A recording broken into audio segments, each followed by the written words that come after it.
Good evening, Facebook, YouTube, and Twitter Live. A very special guest tonight. Joining Let's Talk. Dr. Carmen Johnson. Um, I believe she's a very remarkable person. She's here to explain her story in brief. Her past, her present, and her future. Explaining an amazing journey and what she has given uh, this great thing that we call life so far. And I believe that she is a truly a champion, and she's still in the ring fighting her fight. Good evening, Dr. Johnson. How are you today or this I'm evening? good. I'm good. How's everything going? Everything is going good, and I am honored to be in your presence and inviting me on your show. I'm always, interested in telling my experience and where I've been, where I'm at, and where I'm going. And I'm always interested in talking a little bit about our people and what we should be focused on and what we should be doing to be a better group of people. Okay. Well, I know we have a lot to get to. I mean, it's like, how could you fill a show into talking about everything that we want to discuss in one show would be kind of hard, but we're gonna try our best. Would you like to tell a little bit of a little bit about yourself, your background? Um, well, I grew up in Pentecostal, and I grew up with my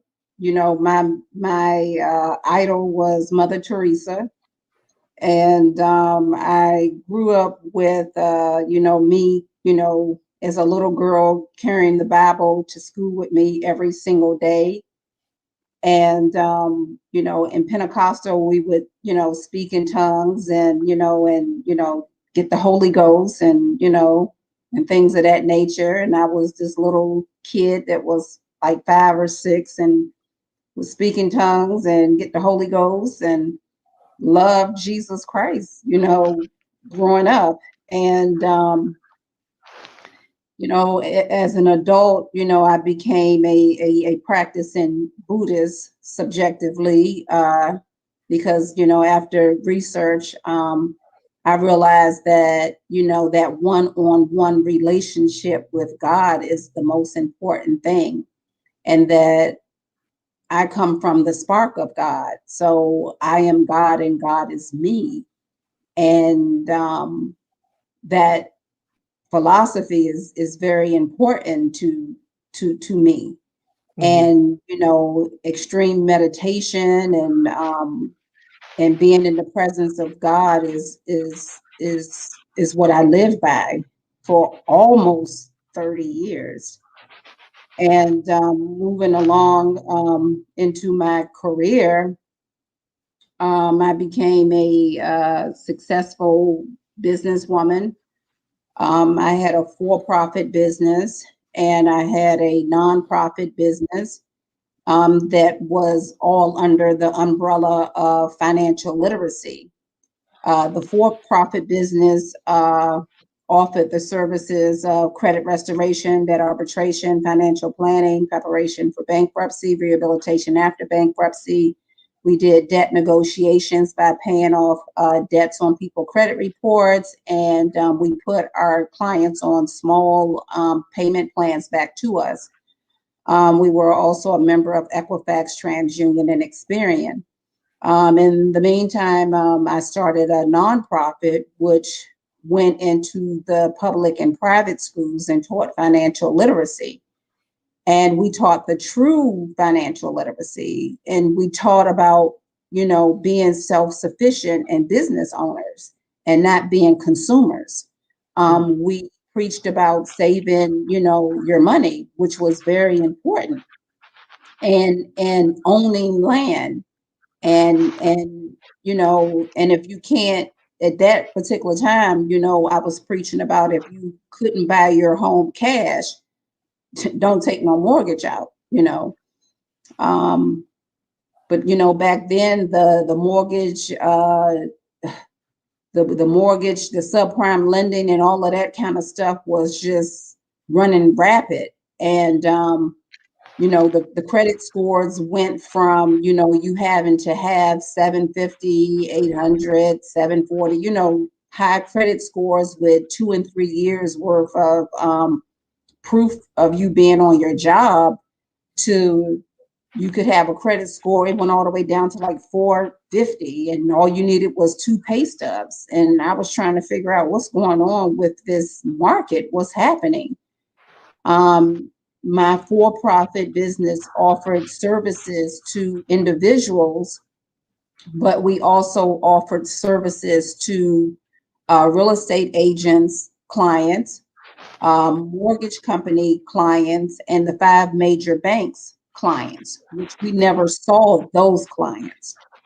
And we had relationships with these entities all around the United States. So, And Dr. Johnson, let me I didn't mean to cut you off, and I apologize. So, if I came to your business back in early 2008, and I said to you, I need to establish generational wealth for my family, I would be the perfect person or candidate that you want to hear from. mhm, Okay. absolutely, because then that means that I could teach you from scratch, opposed to you coming in to me dictating what you wanted to do. Okay. Because what you may have wanted to do, I'm sure I wouldn't have believed in. And Okay. it got to a point where that's what was happening. These realtors and mortgage companies and big banks started dictating what they wanted from my company. So I started the nonprofit, So, which I, well, for those in the chat, Dr. Johnson is from the DMV area, primarily in Maryland. How would you categorize how many people that your organization helped? over 5,000. Elderly and children as well, right? Uh, that's why I say over 5,000. But as far as the youth is concerned, I had over 850 babies. Wow. I called them my babies. They were So, my babies. Yeah. and I know that we had discussed this prior, and I read it that you were. What was your position with the NWACP? I started out as the youth chair for the NAACP of Prince George's County, because I had the nonprofit that went into the schools and taught financial literacy. So some of the mission was along the lines of, what I understood to be good at that particular time. And then Prince George's County NAACP asked me would I be the housing chair for the county, and I thought about it, and then I agreed. And because at that particular time, the illegal foreclosures was running rampant through Prince George's County. And after, saving families from illegal foreclosures, then the state conference, NAACP of Maryland, uh, asked me would I be the state housing chair, and I agreed. Um, Subjectively, I'm aware that these illegal foreclosures were happening all over the United States. My mission was about what was happening in the state of Maryland. What, And Dr. Johnson? What is an illegal foreclosure for the layman that may not know anything about the housing market? What is an illegal foreclosure? the banks didn't have the documentation to foreclose on people homes. So they was going into the courts with lost note affidavits. That's one example. They were Mhm. also bundling the promissory notes up and trading them on Wall Street. So of course they didn't have the documentation because they were bundled up. It's a documentary called The Con that came out in 2020. Patrick Lavelle is the producer of The Con. And he and I spoke probably about a month or two ago, or somebody introduced us. And he asked me would I look at his documentary called The Con. And that con spoke about those illegal foreclosures, but it also went into the retirement funds that so many Americans lost as well. So not only did the feds bail out Wall Street, but the feds also bailed out the big major banks. So therefore, the tax-paying Americans lost out. They lost their retirement funds, they lost their pensions, they lost their homes. I mean, it was just a disaster. And the things in this documentary called The Con, C-O-N, by Patrick Lavelle from 2020, it goes into details about that. And the things that he go into details about was the things that I was trying to tell people back then, and nobody was listening to me.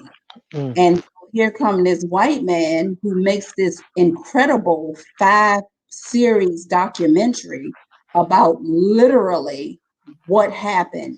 It just brought me to tears. And it took me about 2 weeks to get to the 5 series because I kept breaking down crying. This was last month. I kept breaking down crying as I was looking at this because he got it right. He hit it on the nose. And they blamed me for what happened in the state of Maryland. Here it is. I was this advocate for these illegal foreclosures that was happening. I was getting these homes back, and I saved over 800 and something, almost 900 families from illegal foreclosures.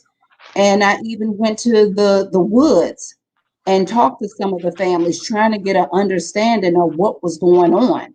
And a lot of those families, those black, brown, and tan families, they had scores of 750, 800, 850, 900. They didn't need subprime mortgages. They didn't need those creative loans. They didn't need that stuff. And they was put in those creative mortgages that they did not need. They had A1 credit. And ultimately, with those creative mortgages, they was able to have their homes stolen from them. And keep in mind, I say all the time in a lot of my interviews, the rumor, is, black men don't marry black women. Black men only make babies with black women. Well, these were black husbands, black wives, black children, and the family structure was being destroyed. So that was my biggest concern. It wasn't the house. It was the fact that they were destroying black families. That was my concern. And then it just got bigger. The situation turned into something bigger. So now, And now you seeing all this going on, and you like, oh no, I got to say something. And then what ultimately happened? um, I was politically hit. I was told to go back on the news to say that I got it wrong, that I made a mistake, that we don't have any mortgage issues or foreclosure issues in the state of Maryland, and I refused. Mm. And I was ultimately politically hit. I was raided 3 different times. I lived alone, at that time. I mean, I still live alone, but I lived alone at that time, and I was being followed by the feds. I was being followed by the bank investigators. Men was coming up to me, taking pictures of me. My phones were tapped. I was getting phone calls saying the N word, you better go back on the news. I mean, it was just a horrible experience. And I know what it feels like, when I think about that movie that Spike Lee made called Malcolm X, and how Malcolm X stood at the window with a rifle, which I didn't have a rifle, but I would stand at the window late at night and I would see these white men running around in my yard. And they would come in and out my home when I wasn't there. And my alarm would go off, and the alarm people would call me and tell me, your alarm is going off again, and the police are already there. Like it was so much weird stuff that was happening. I was being run off the road. I was lasered, not tasered. I was lasered. I mean, so much happened. And I'm writing a book now. It'll be all in my book, but people ask me now, am I afraid?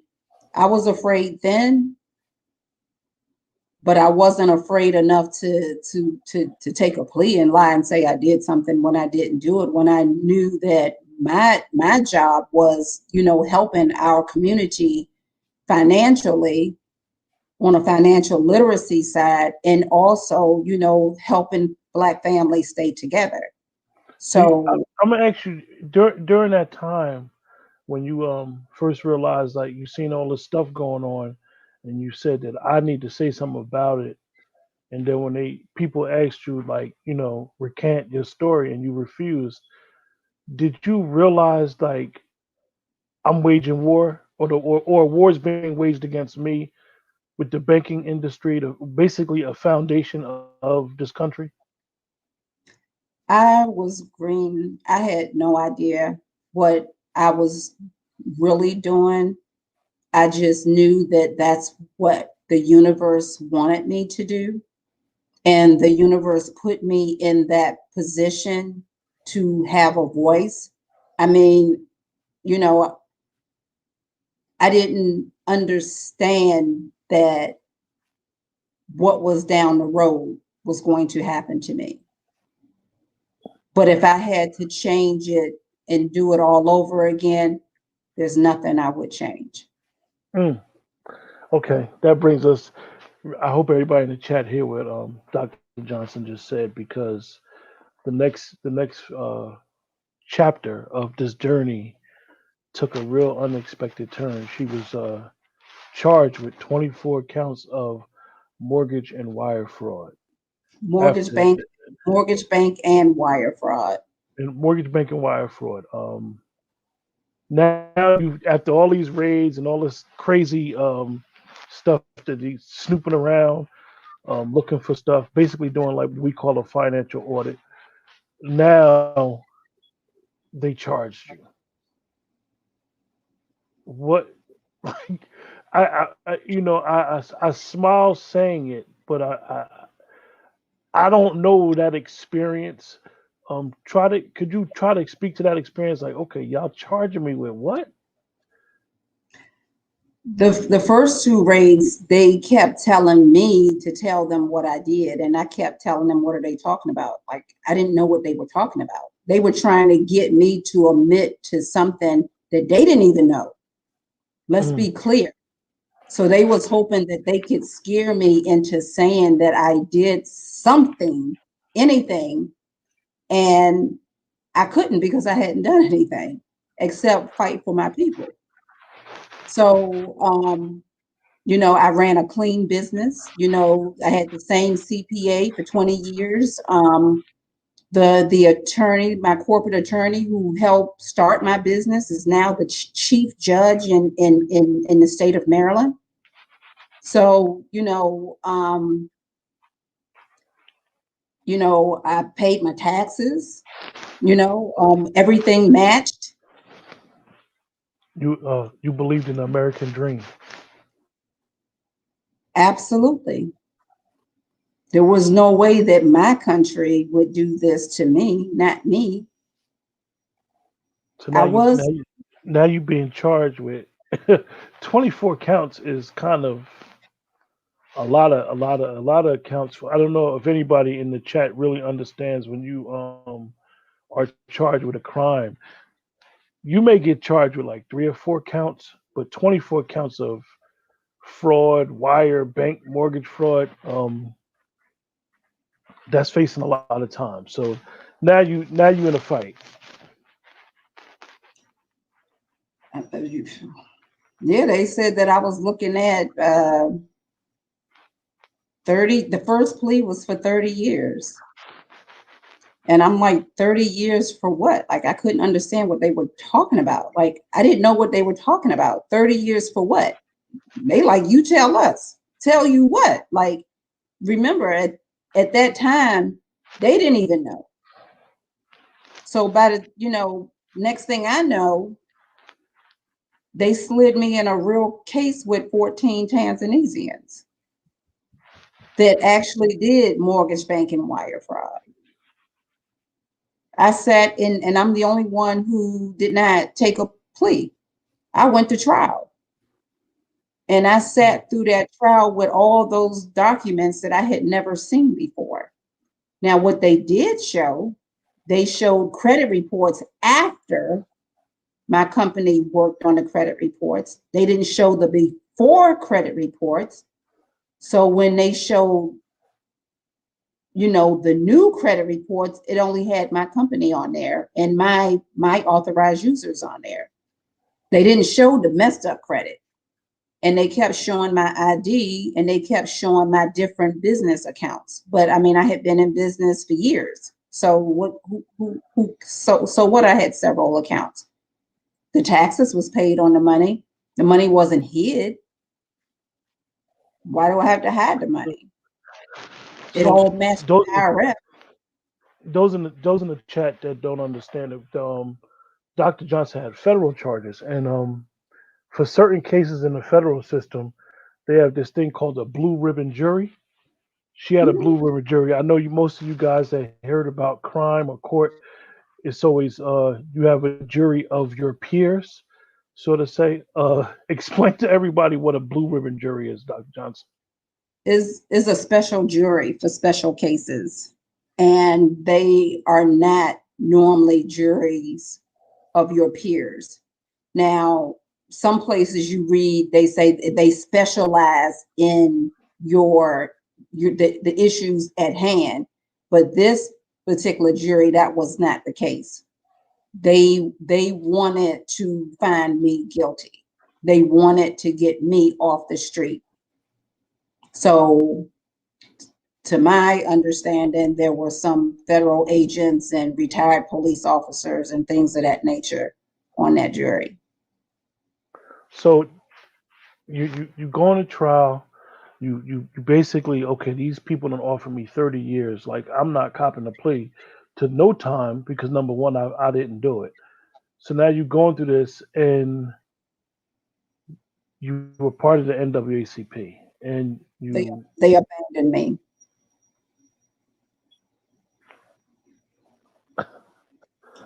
I don't think everybody understood what. I know what you mean by that, but what explain to My us how they abandoned you. my parents contacted Prince George's County, the state NAACP, the national NAACP, and they said they didn't know who I was, even though I was all over the news, trying to stop the illegal foreclosures that was happening. But and my mom died in December 2020. My parents called the NAACP trying to get help, and they said they didn't know who I was. Wow, And I had been with them for years. I was an wow, executive. wow. I forgive them, but I'm not, I don't mess with them. I don't go near them. And I So for any, suggest I suggest anybody with an NAACP card to tear it up. Unless so you can send me an email on what they've done for you. We can talk about it.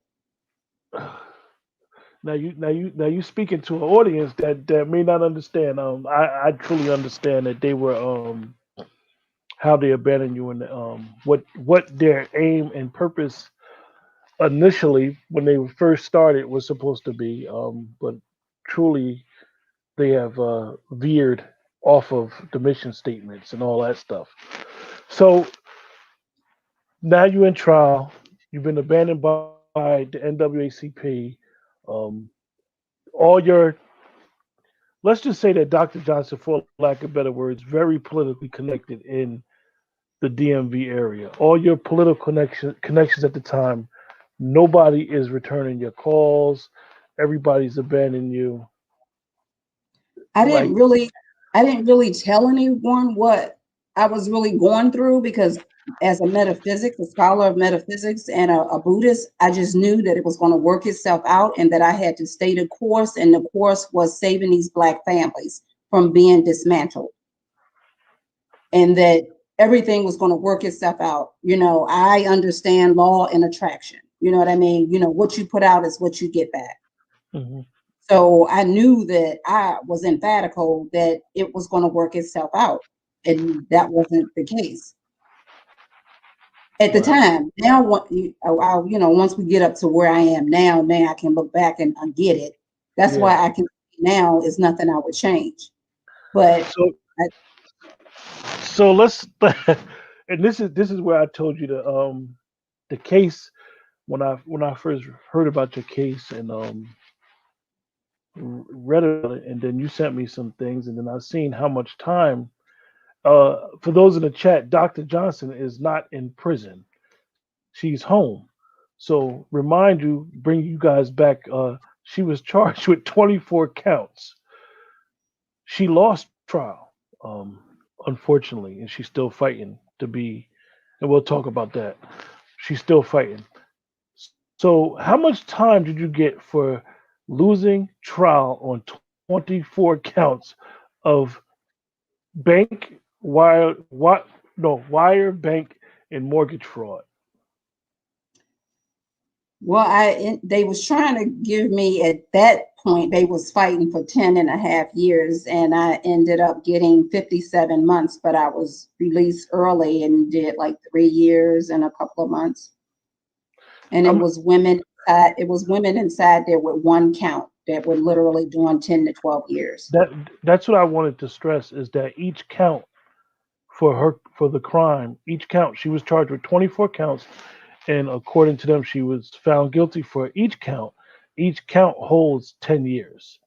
So the judge not only didn't give her the amount of time according to the quote unquote guidelines, he did not sentence her consecutively, which would have gave her 240 years.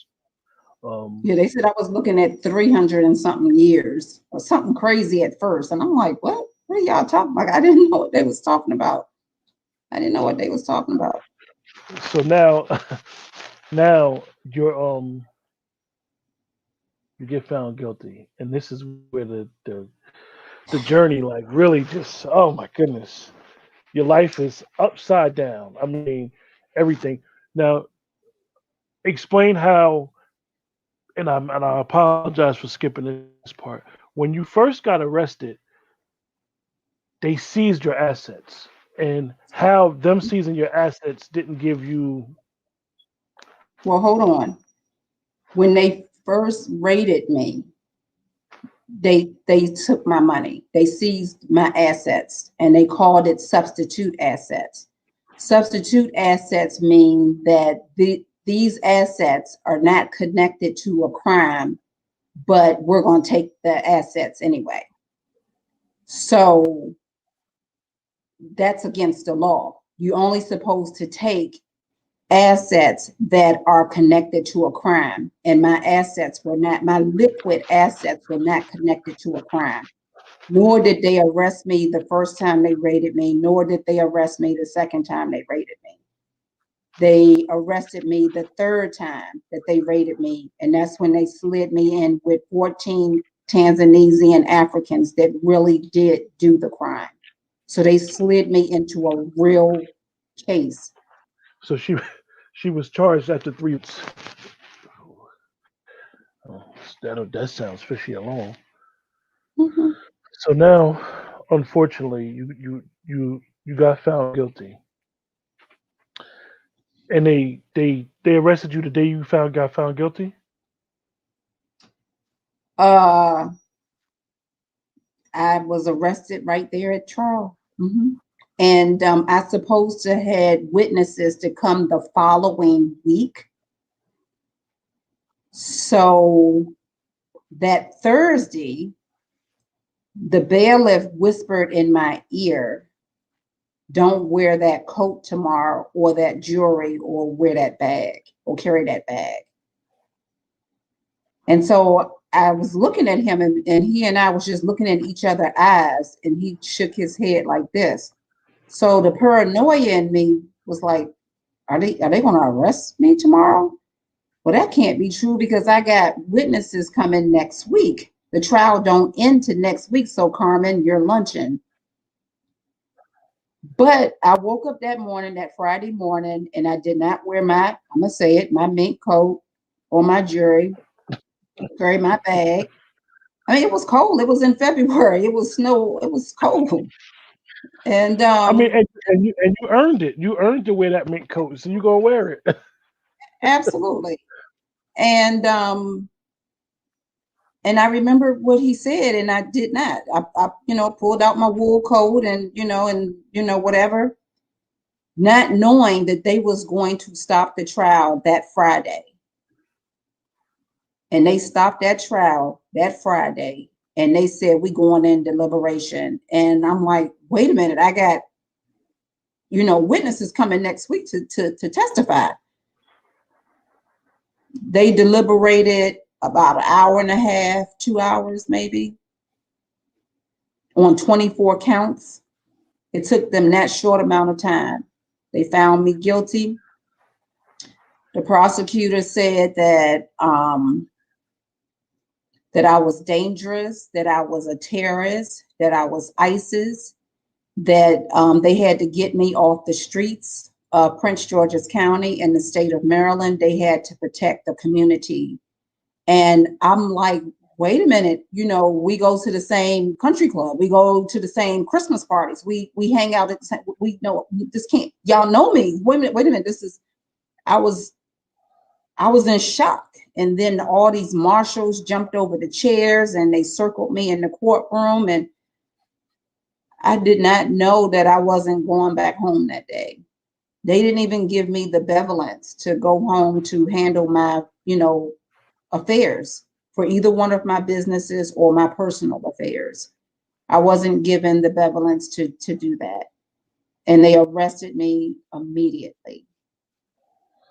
Um, Immediately.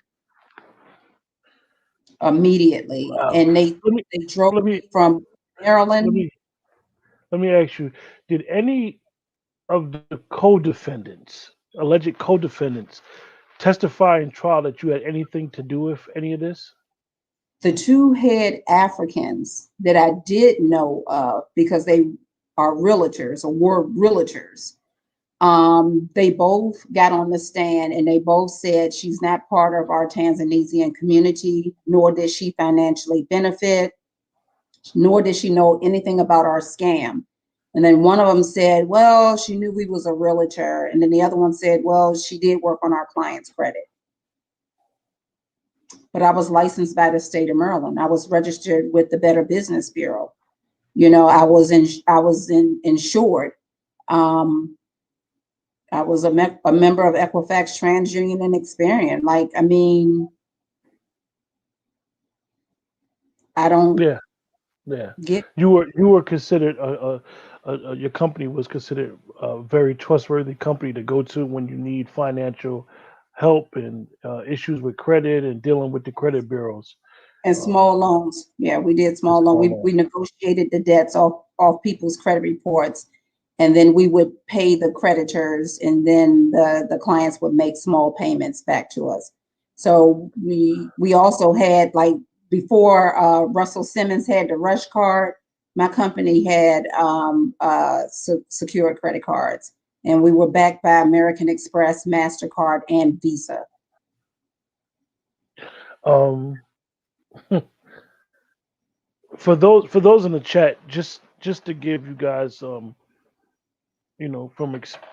knowing a little bit about the law is everything that Dr. Johnson about saying about her case is a matter of public record, the Freedom of Information Act. So you can actually find out everything that she's saying is true, and it's in the court transcripts and everything. So this is not a story that's made up or anything. You can easily find out. the situation with her case. It's all over. It's not nothing new. So now trial and all that stuff went on, and unfortunately, like I said, you was found guilty. So now it's really like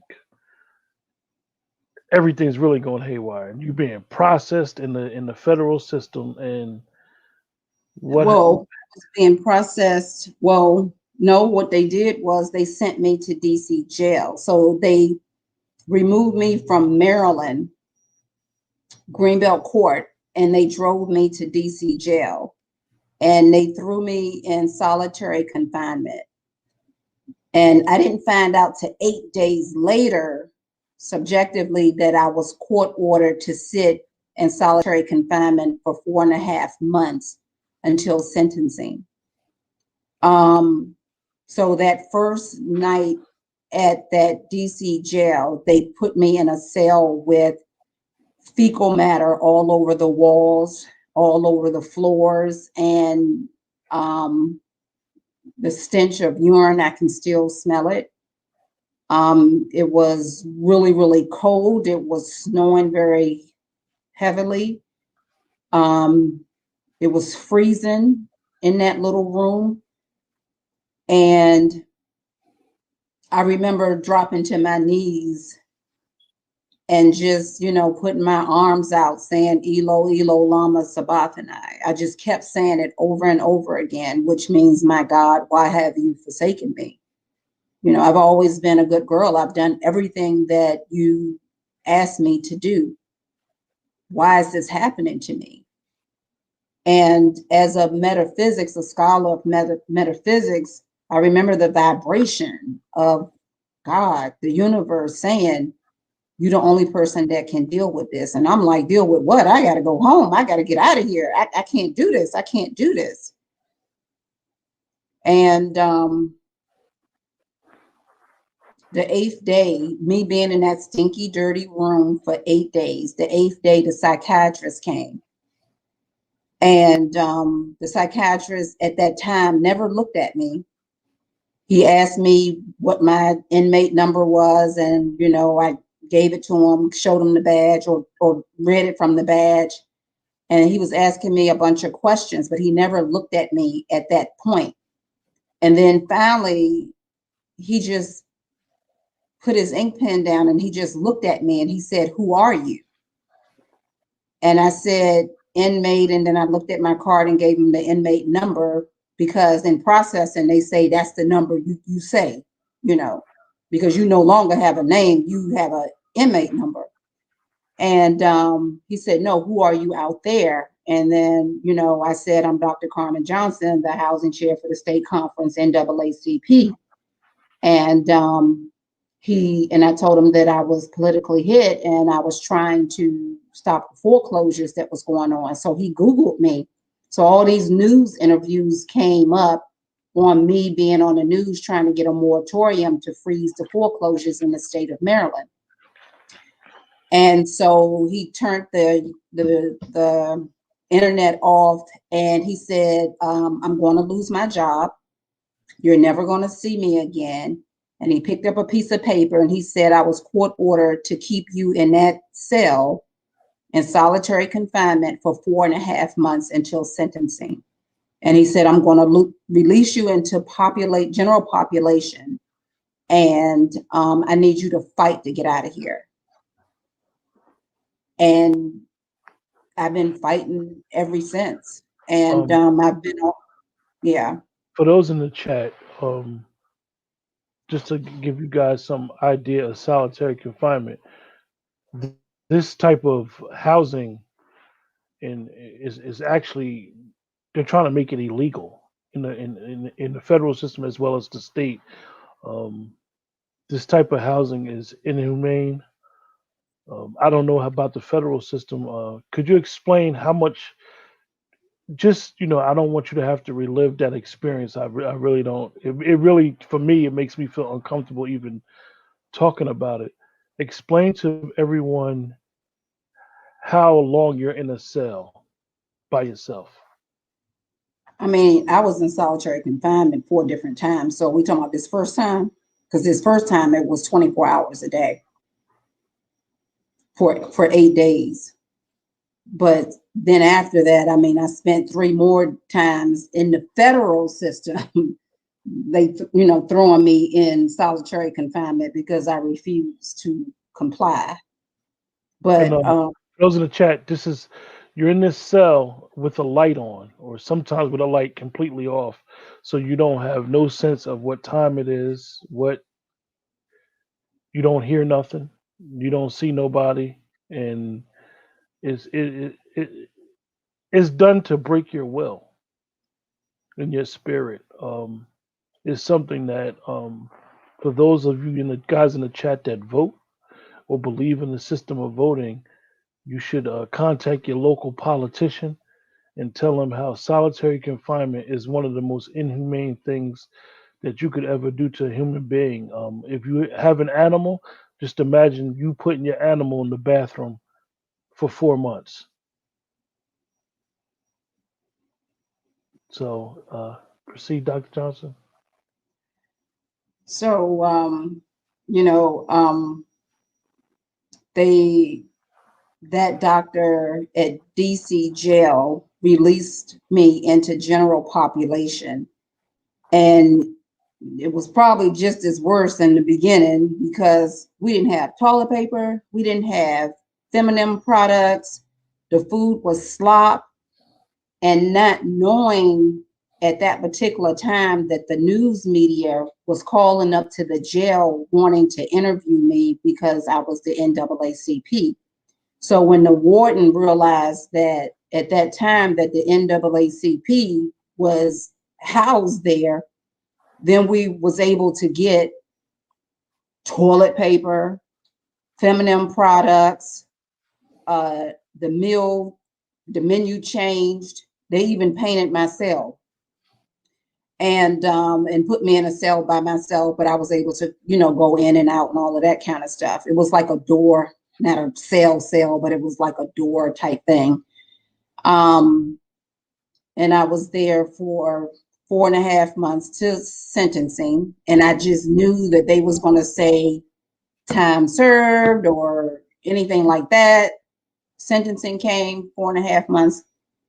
That didn't happen. They was like 57 months.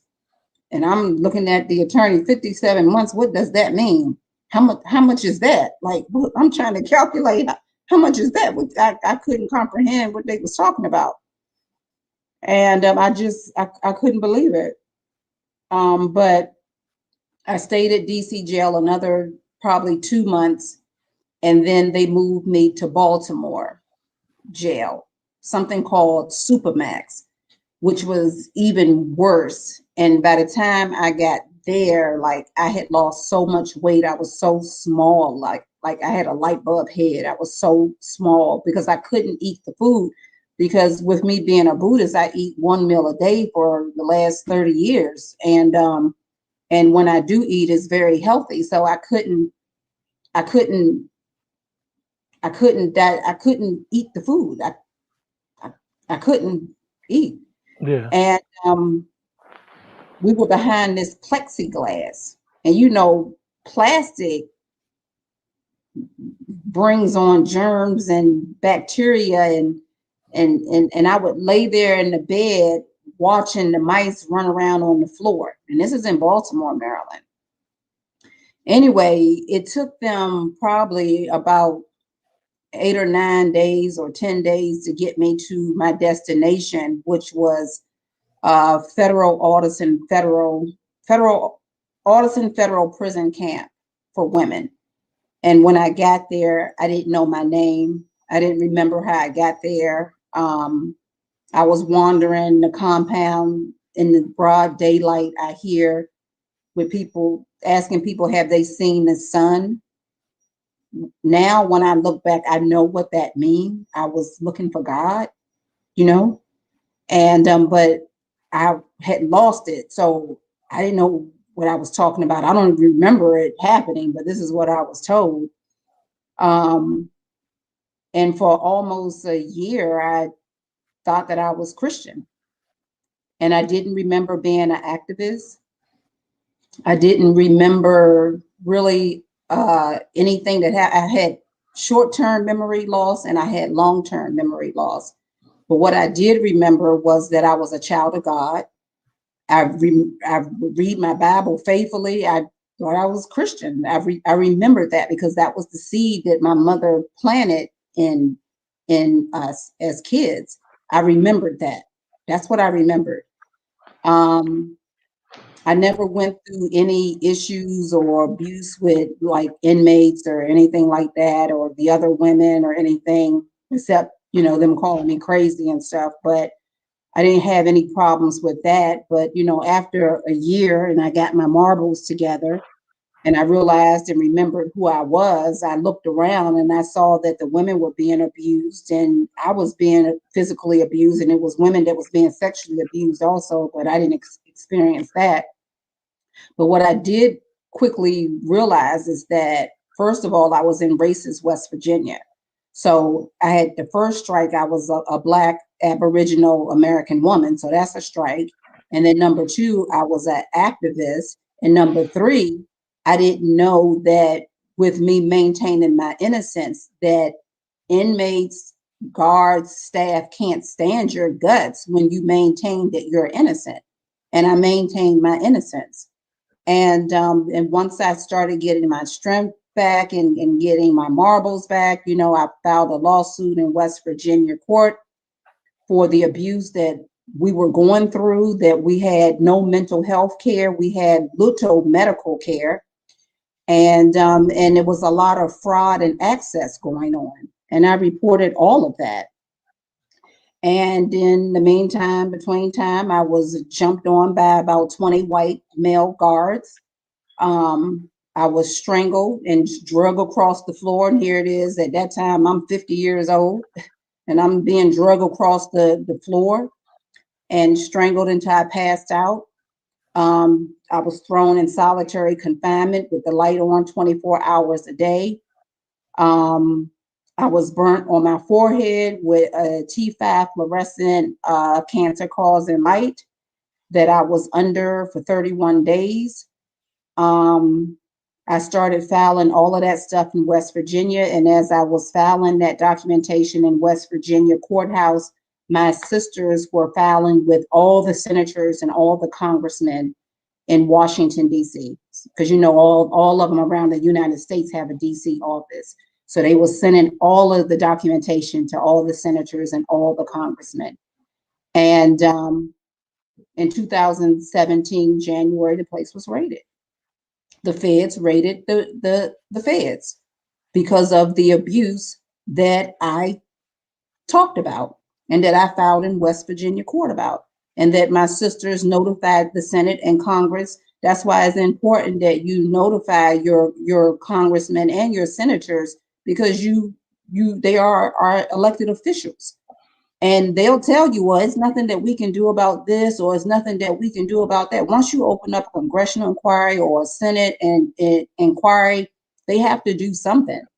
You can't pee on me and tell me it's rain when I'm your constituent.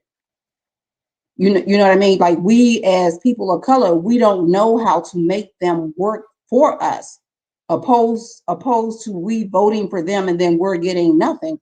Okay, you need to make them work for you.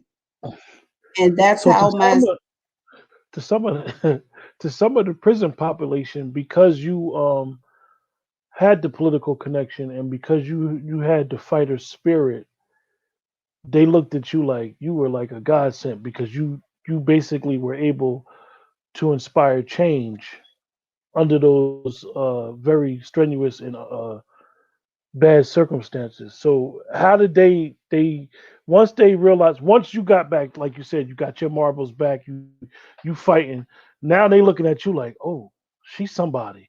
Let's rally behind her. How were you perceived? Because we like I know how the said, guards perceived you. You were a like I threat. said, when I first got there, I was called the crazy woman on the compound because I was wandering the compound, just walking up to people saying, have you seen the sun? And whatever else I was saying, I don't know. And I left that prison camp.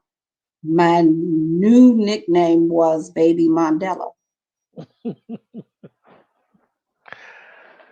Oh, wow, wow, wow. And I refused to answer to inmate, and I refused to answer to felon, and I refused to sit in those classes and say, I hurt people out there and there are victims, and I'm the corpus delicti. I'm the victim. I refuse to submit to whatever it was that they was trying to do. And it didn't feel good being jumped on by some men because I've never been dealt with domestic violence. I think my dad gave me a whooping maybe 3 or 4, maybe 5 times, probably not 5, but I've never been subjected to that. So to have grown men jump on me, grown white men jump on me and drag me across the floor and strangle me with a scarf till I fell out, or well, I was on the ground already until I passed out. Um, I still refuse to answer to inmate. If you're not going to call me by my name, I'm not going to answer to you. I'm not going to answer Hmm. because that's not who I was and that's not who I am. And even to this day, I'm not going to answer to felon or whatever they want to call it. I'm not answering to that because that's not who I am. Okay. So maybe I contributed to being strangled and jumped on, No, you but didn't. You did not contribute to that. but No, no, no. We ain't going there. You didn't contribute to that. You didn't deserve that.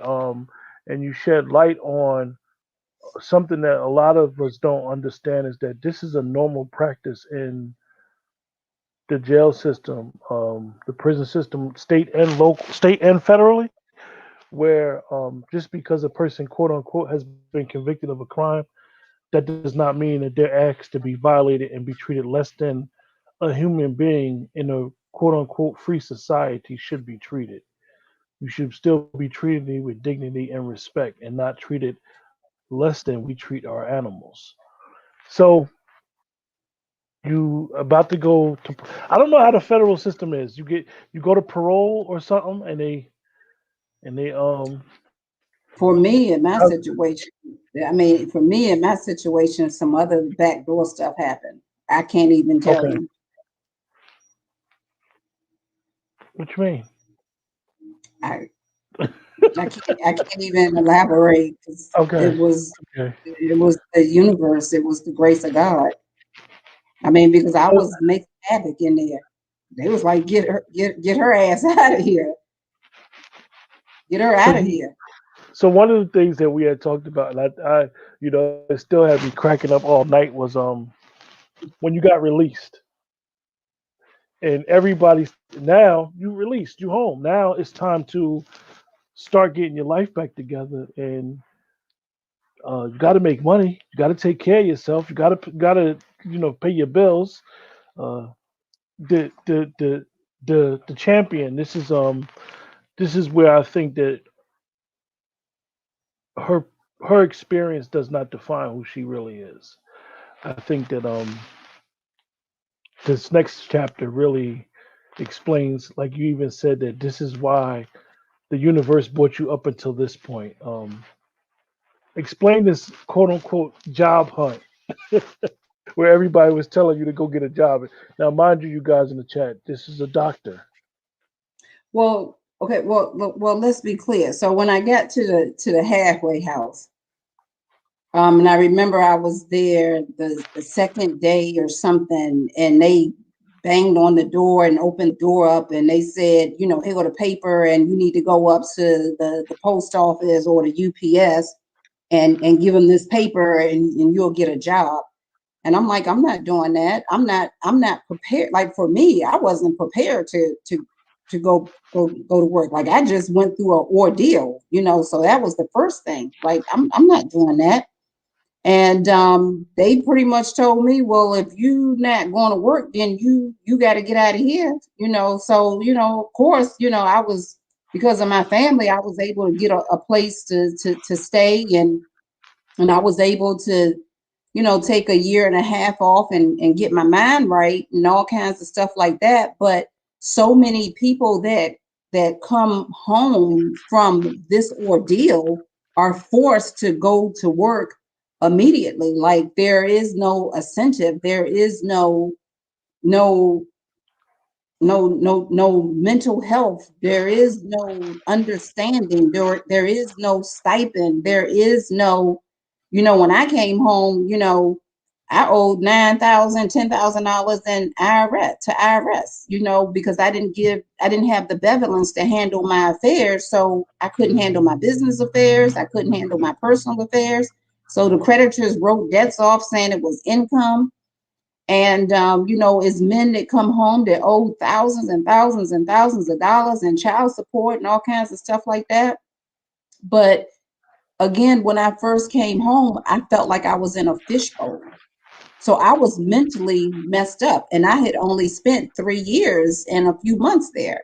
So I can imagine people that spend 10, 15, 20, 30 years in jails, camps, cages, and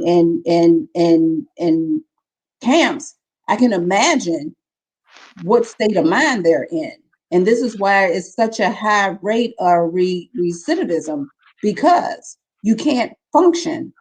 And for me, just those few years that I was there, even though I was fighting my case and fighting for the women and all of that kind of stuff, when I came home, that's when it really hit me. The mental health piece really, really hit me. And, and I've told a few people that, I had like 10 or 15 different ways how I was going to kill myself.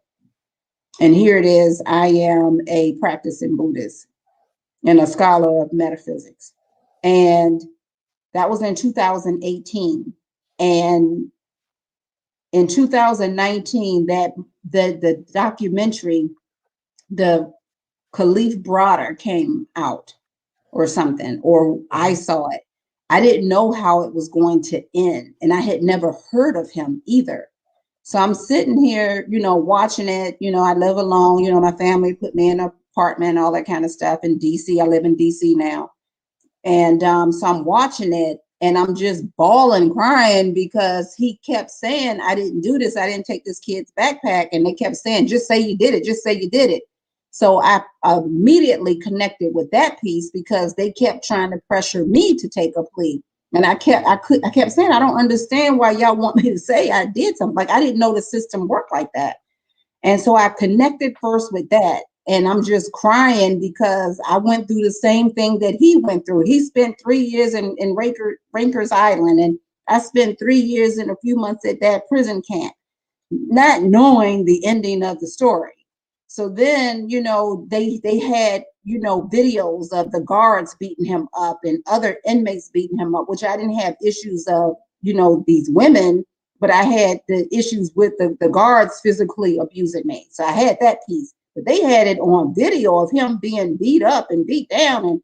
And I'm just bawling and crying. And in 2019, looking at this documentary, and then they finally let him out, and he was telling people, I'm messed up, I'm messed up, and I'm messed up. And I was telling my sister, and I was telling a few people, I'm messed up, I can't function, I feel like I'm in a fishbowl, I can't think, I can't handle this. I couldn't handle this word, this new word, felon. I couldn't handle that. All these accolades that I've done, all the things I've done for our community, all the things that I've accomplished. I couldn't, felon, who y'all talking about? Like, I couldn't handle it. Not knowing that at the end of that documentary, that young man hung himself from his bedroom window of his mother's house, outside the window. And I'm just bawling, thinking about, suppose my sisters and my daughter and my dad and my mom at the time, who was still alive at the time, had to drive up here to find me, and he had laid in here dead for days or weeks or whatever. And that's when I made a conscious decision to get myself together, to fight to get myself together, because I didn't want my parents or my daughter or my sisters or my brother to come here and I'm laying up in here dead. And now I've been in mental health therapy every single Friday, for the last almost 3 years. And I see a psychologist every week. I see a psychiatrist once a month. That's another thing that people of color don't want to talk about. That's another thing that when people come home from this system, whether it's state or federal, that they don't want to talk about. I work around some of the most beautiful people every day that have also gone through, the prison system. And I'm like, y'all not in therapy? Y'all don't think y'all need therapy? But it's their choice. Me, as a Buddhist, I know that I'm a little off from this experience. And I need it. I need to get myself together. I need to meditate. I need to heal. I need to do this in order to be a better person, in order to be even better than who I was before they did this to me.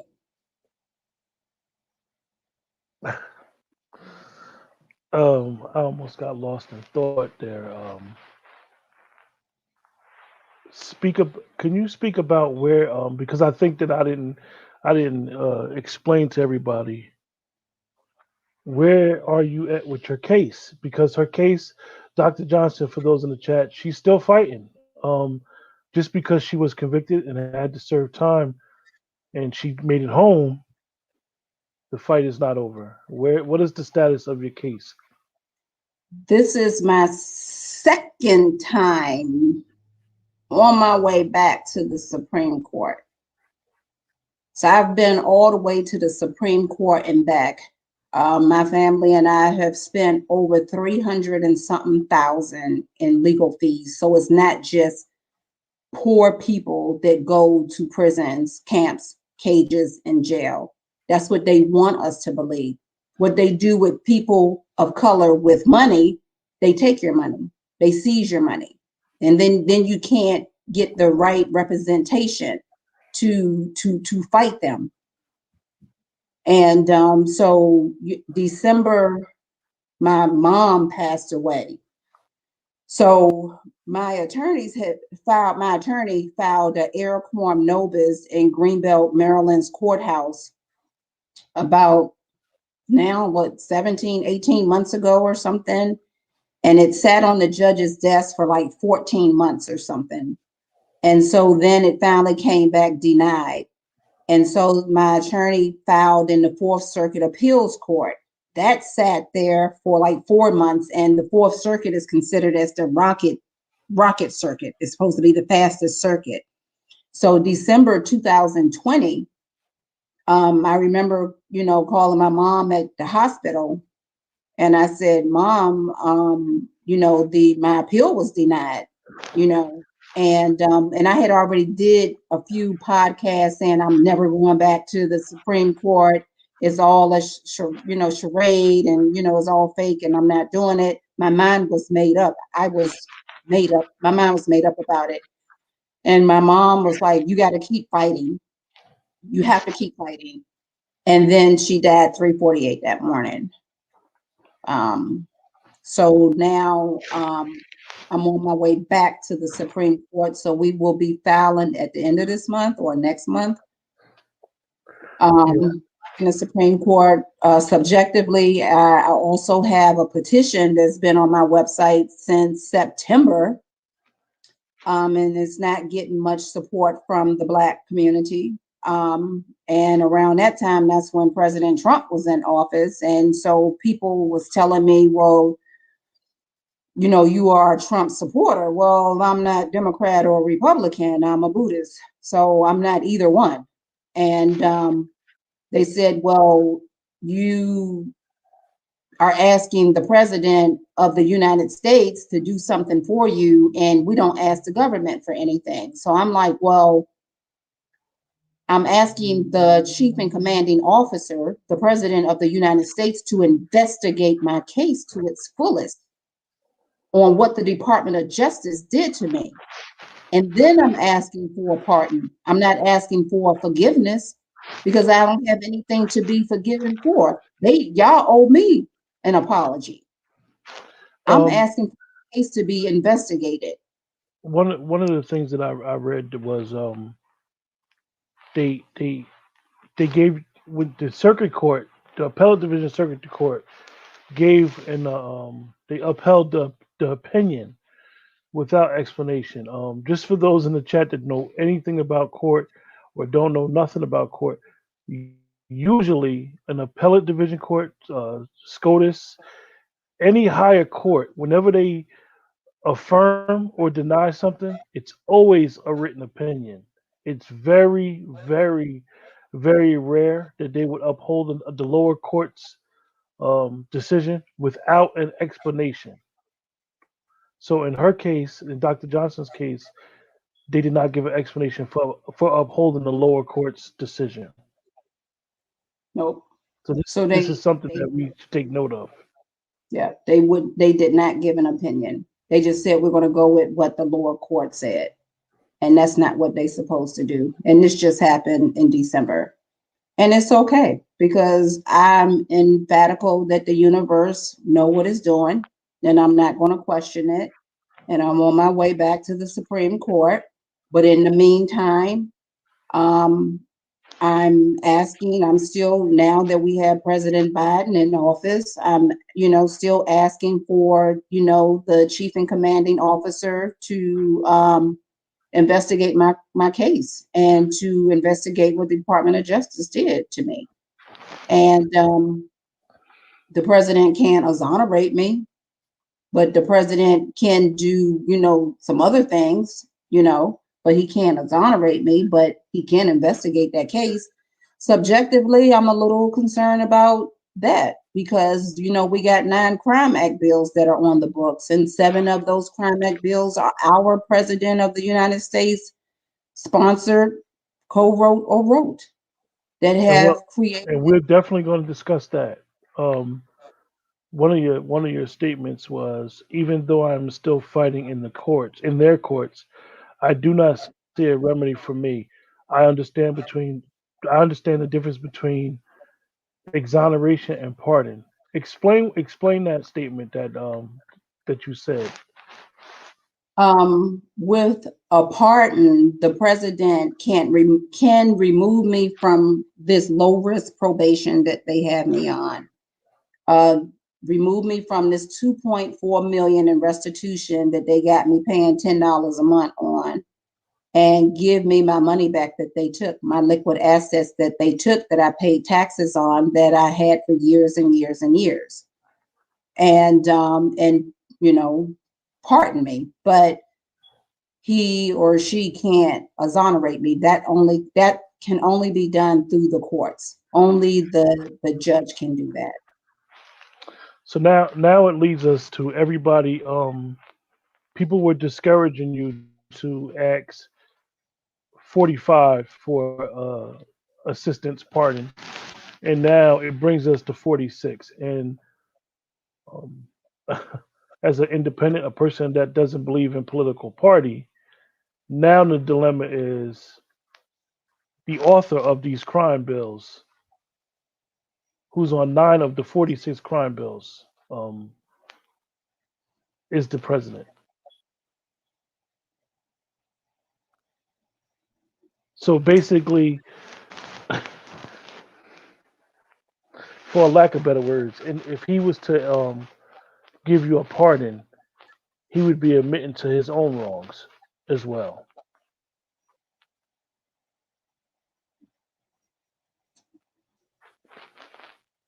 Remember, I'm not only asking for a pardon, I'm asking for my case to be investigated Mm. because what they did to me was disgusting.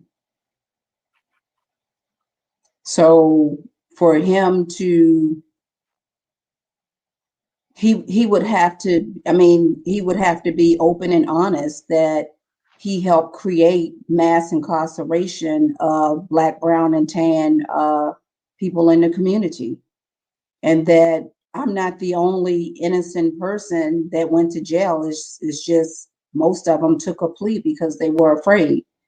The feds got a 98% conviction rate. Only 2% go to trial.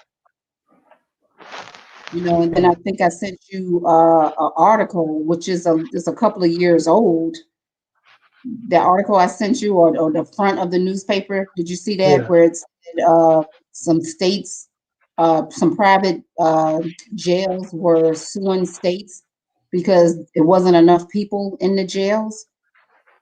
So I mean, there's a lot yeah. of crazy.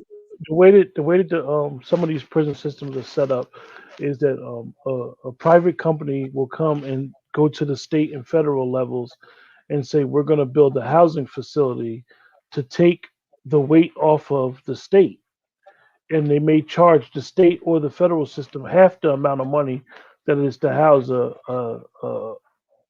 quote unquote inmates. So once you take this off the state or the federal system's back, now you have to ensure that it has occupants. So this is the game for those that don't know. This is the game that goes on with our criminal justice system.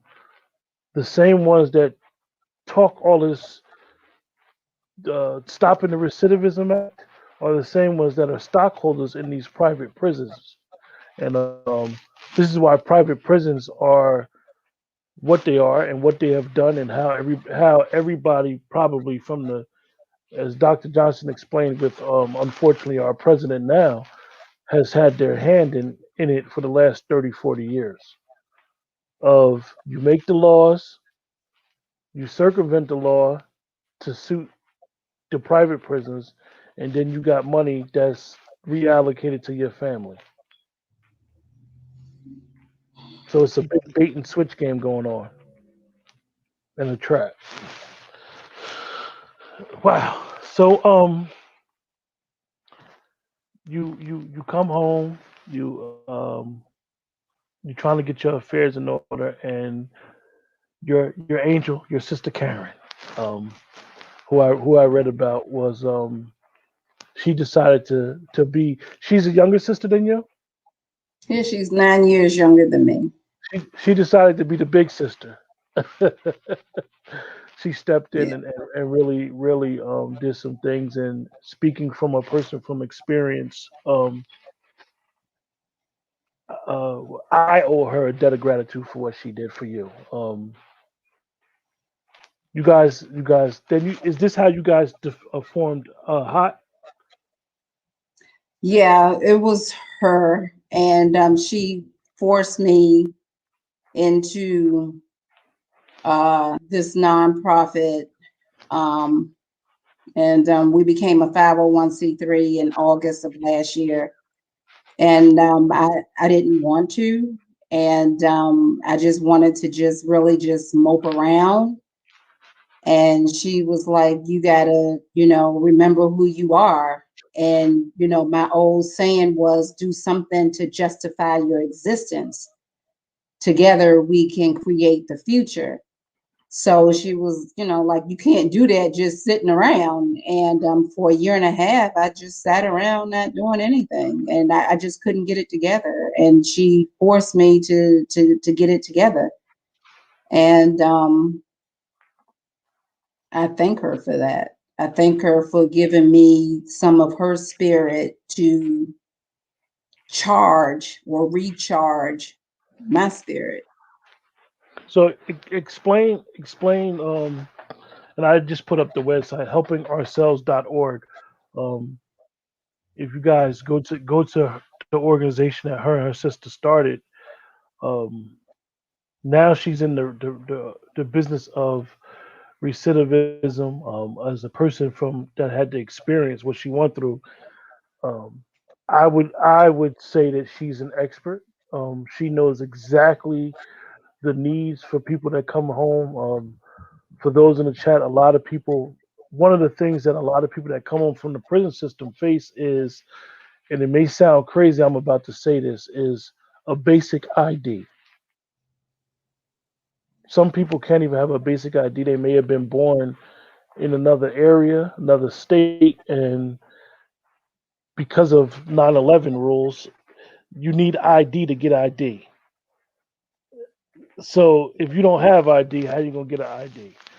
So her organization um, is really admirable thing, and I think that as she told me, as Dr. Johnson told me, this was her calling. Um, I know we think that her calling was the financial literacy, being a housing advocate, and her faith. You can explain it, Dr. Johnson. You got me talking. When I look back now, I realized I know what the universe or what God was trying to tell me. That first night in DC jail, as I fell to the floor with human fecal matter and urine all over the floor, saying Elo, Elo, Lama, Sabachthani. And the universe telling me, you're the only one that can do this. And what helping ourselves to transform is going to be focused on is being a hub and partnering with so many different organizations and, sending, returning loved ones, I like to call them loved ones, back into the community to organizations that are equipped to handle the services that they need. Subjectively, what my specialty is politicians, draft legislation, and the fact that something needs to be done about these dismantlement of these non-crime act bills. Now I can hear people talking now that, Carmen, that'll never happen, and that of this and that of that. I don't care what you think. I don't care what you say. I don't care what vibration you're trying to send to me.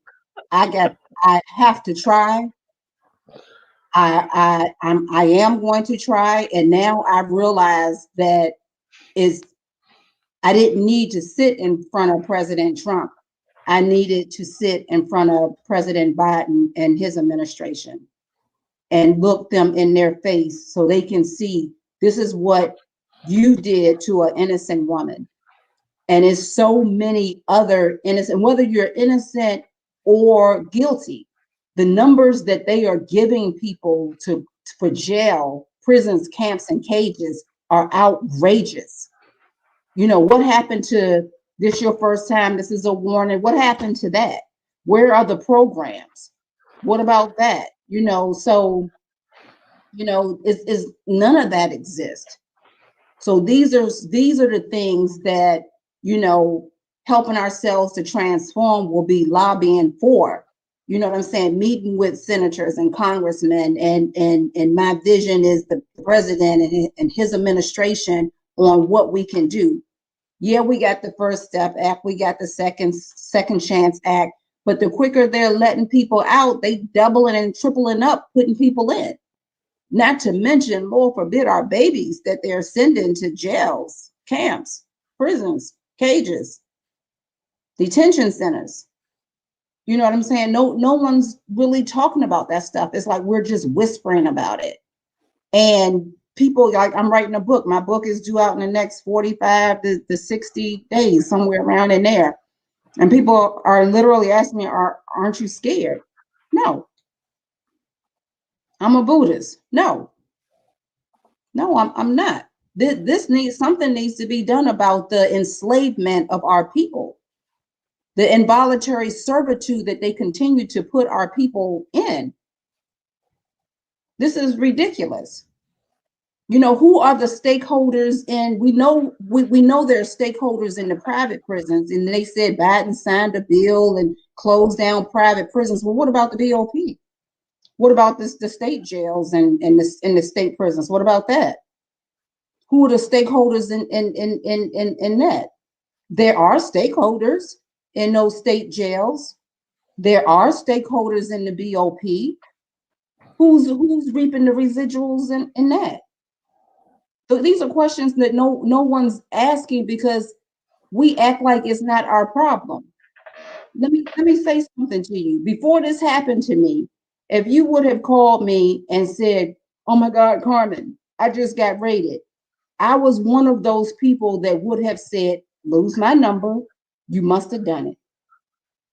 The government don't operate like that." And I would hang up on you, lose my number. And I saw it for myself. I saw it for myself,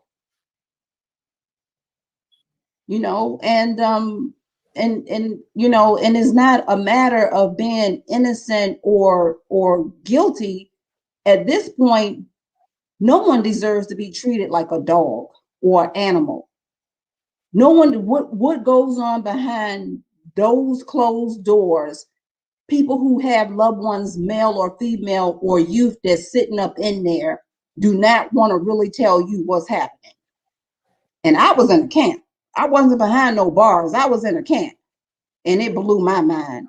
So I can imagine what men and women and youth are going through that are really behind bars. And the physical abuse that I went through, I can imagine what's really going on. You know what I mean? So no one deserves that. And when are we going to stand? Let's talk black talk. When are we going to stand up for each other? When are we going to stand up for each other? I can't do it alone. And trust me, the only person I got standing behind me is the few people on my board. And when it gets too hot, are they still going to be standing there? I won't know till it happens. I won't know till it happens, but I know I'll be still standing there because I got the receipts to prove it. Well, one I of, got, one of I got the phone calls asking, how much do you want?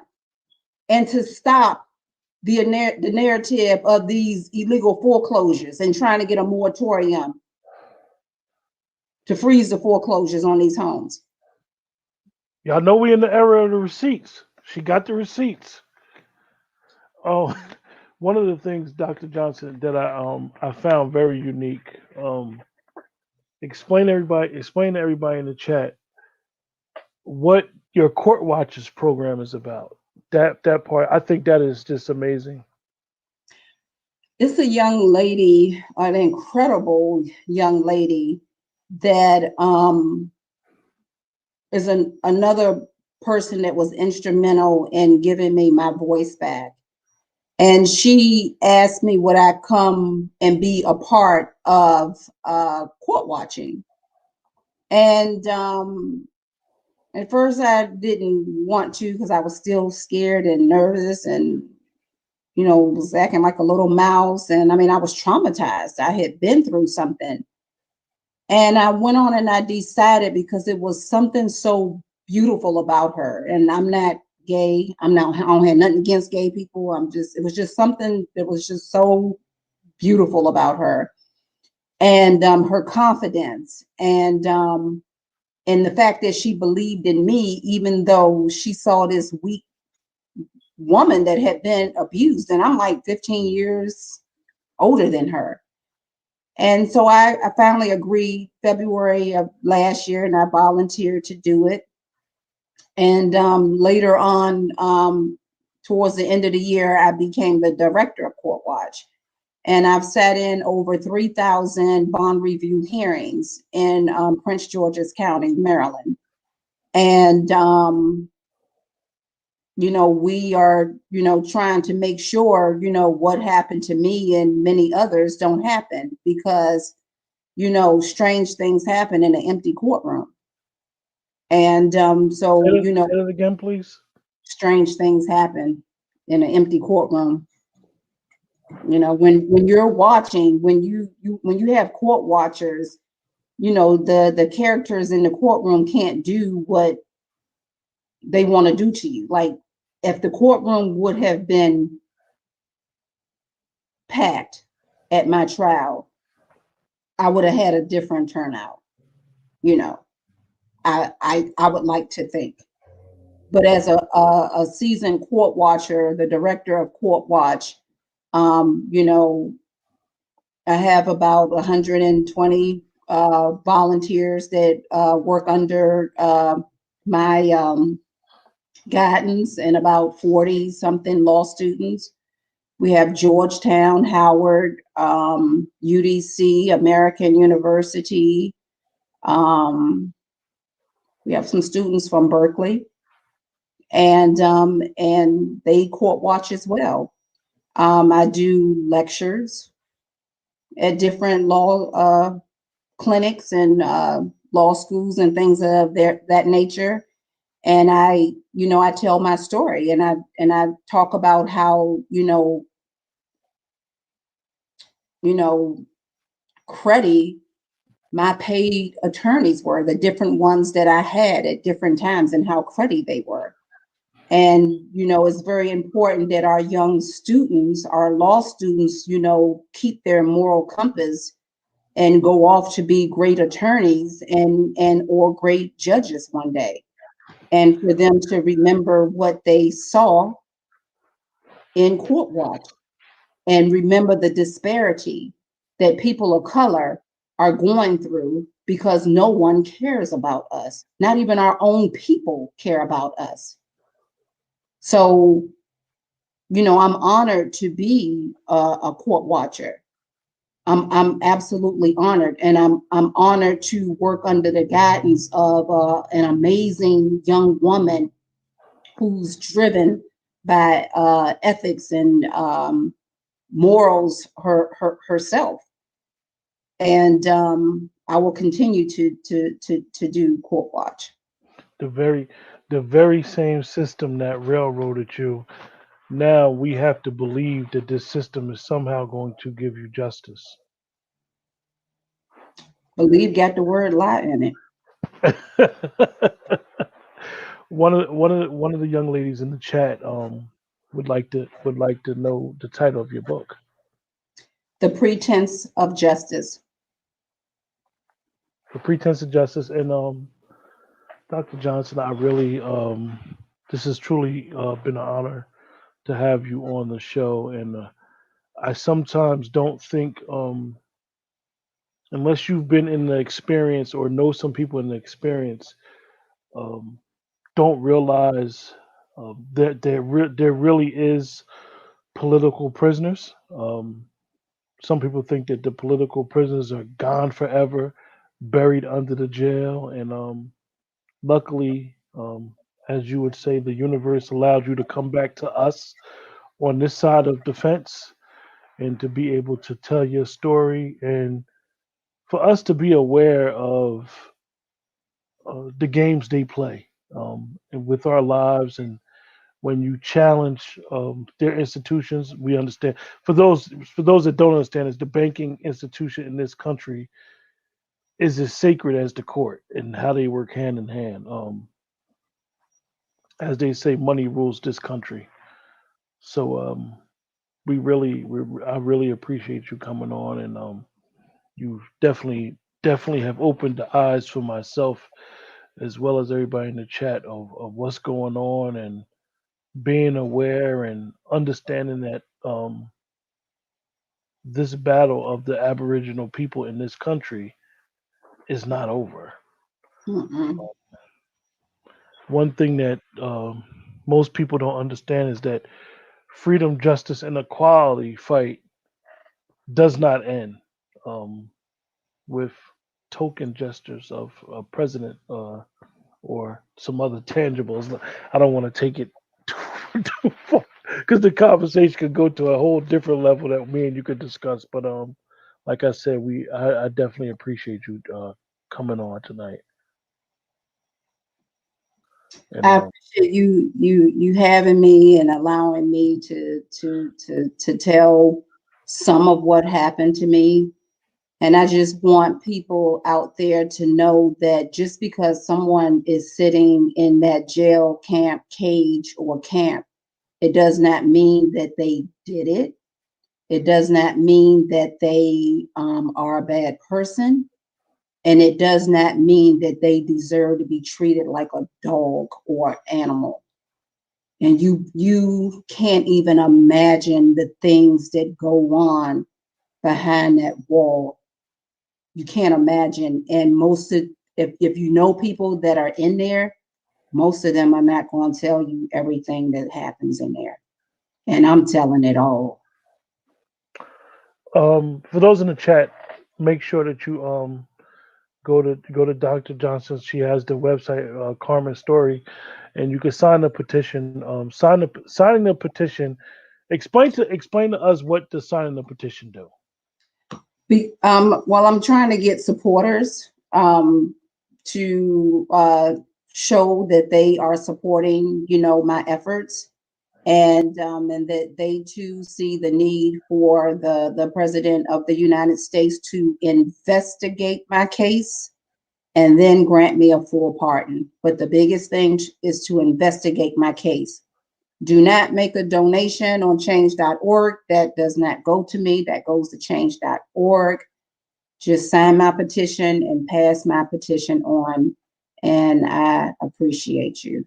And if you want to email me or call me or write me, I'll respond back. Thank you.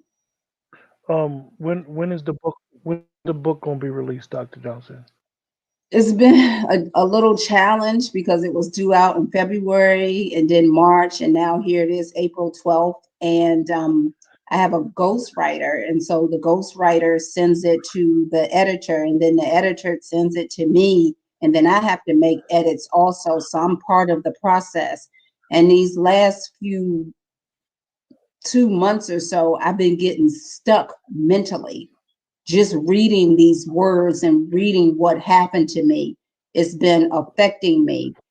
But we're getting it along, and through my therapist, we're pushing me along to hurry up and finish. And but it's been times where I have read what the editor has sent back to me, and I've literally broke down and have cried, just reading the horrors of what I've been through. But I'm getting it together. So we're looking at hopefully 45 to 60 days. But it's my fault Great, because I keep getting stuck, and it's been very, very emotional. Again, no one deserves great. to be in jail. There got to be some other ways, some other solutions. For any other final thoughts or That comments? I love everybody. I'm a Buddhist. I love everybody. I send everybody positive energy, and um, I want you all to love me back and love the people that are behind the walls that need love, and and fight to get them out too, because that's what I'm going to be doing. I'm not just fighting for myself. I'm fighting for everybody that's behind that wall, and everybody before they get behind that wall. That's why I court watch. So I'm doing Mm. my do yours. For those for everybody in the chat, we appreciate you guys for joining the show and share Dr. Johnson's story. Even tell you can easily, like I said, you could easily Google it. United States versus Carmen Johnson. So it's not hard to find. Most of this information um, could be verified in the Freedom Information Act, so you know everything about her case is true. And share her story, share this interview, share her organization, share it to sign a petition. Like I always tell everybody, the easiest thing in with having a podcast is to like, share, and subscribe. And these are the stories that we want people to understand that are very real to us and they affect our community. With that, you guys have a blessed and safe night. Stay on, Dr. Johnson.